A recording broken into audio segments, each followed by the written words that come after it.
Well, here we have an ace tanker in the M12 artillery. Now, unfortunately, compared to some of the recent games I've posted of the M12, this one is incredibly ordinary and not really that exciting. So instead of having you just watch this and me commentate on, ooh, look at this, I brought the shot in and I will click and the shell will be released, rather than do that sort of thing. I'm actually just going to give a little history on the M12, and you can watch, you can listen. I've actually got it in 2x speed mode, so it will kind of shorten this to begin with. But with no further ado, let's read a little bit about the M12 artillery. So the idea for the M12 was first proposed in 1941, and the pilot, T6 GMC, built and tested in 1942. The Army Ground Forces initially rejected the design as unnecessary, but after the artillery board supported the Ordnance Department, 100 were authorized and built. These were used for training. The M12 was built on the chassis of the M3 Lee tank. It had an armored driver's compartment and shared with the commander, but the gun crew were located in an open-topped area at the back of the vehicle.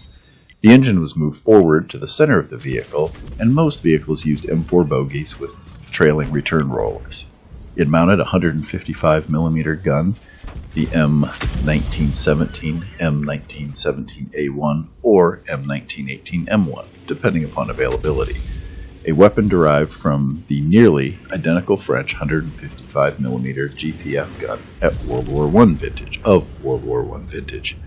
Limited storage space meant that only 10 projectiles and propellant charges could be carried on the vehicle. This is interesting because in World of Tanks you have 20. We'll get to in a little bit here how during World War II they actually got around this problem of only being able to carry 10 155mm projectiles. An earth spade, similar to a bulldozer blade, at the rear was employed to absorb the recoil.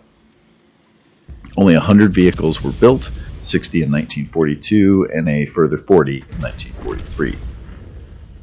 So then we talk about the derivatives of this tank, and this is where we get to the solution of the ammo problem. Given the limited ammunition carried on the M12, a support vehicle based on the same chassis was produced as the cargo carrier M30 to transport the gun crew and additional ammunition. Identical except for the gun and recoil spade, it could carry 40 rounds of 155mm ammunition and was armed with a 50 caliber Browning M2 machine gun in a ring mount. In operational conditions, the M12 and M30 would serve in pairs. So, there we go. In World of Tanks, we should be able to carry 50 rounds, and we'll just pretend like we have an M30 following us around. So during 1943, the vehicles were used for training, or they were put into storage. Before the invasion of France, 74 M12s were overhauled in preparation for combat operations. They were employed successfully throughout the campaign in northwest Europe, and although the design was primarily for indirect fire, during assaults on heavy fortifications, the M12s were sometimes employed in a direct fire role, such as in the Allied assault of Siegfried Line, where the M12 earned the nickname Door Knocker, thanks to the 155mm cannon's ability to pierce 7 feet of concrete at ranges up to 2,000 yards, or 1830 meters.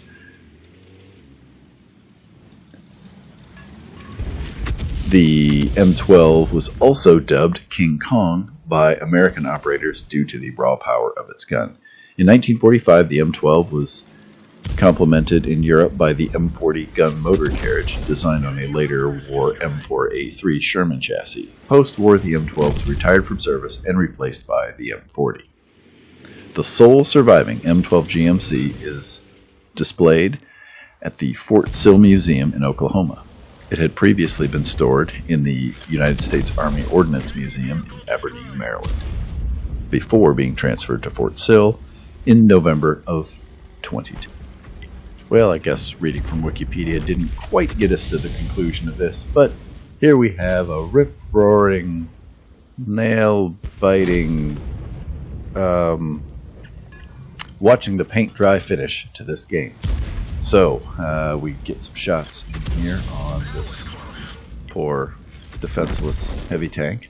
And then I was hoping maybe to get one last shot on this T-30, but it just wasn't in the cards. But I think what got me where I ended up in this game was a lot of stun and generally hitting higher tiered enemies. So, there we have it. Let's check out the post-battle stats. And yes, apparently the mastery here was due to a nice combination of stun and a reasonable amount of damage, and doing it to a lot of higher tiered enemies. Miraculously, I actually was top in experience on the team, which I guess kind of makes sense being the ace tanker, but in artillery, and my team, they weren't really slacking either. So it was not a carry by any standpoint.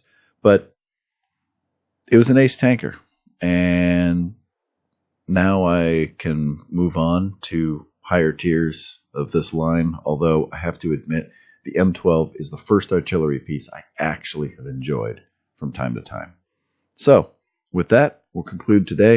If you like this video, give it a like. If you like the channel, subscribe. Make sure you hit that little bell next to it, because then you get notifications of when things happen on the channel. New videos, live streams, etc., etc. So, I bid you adieu.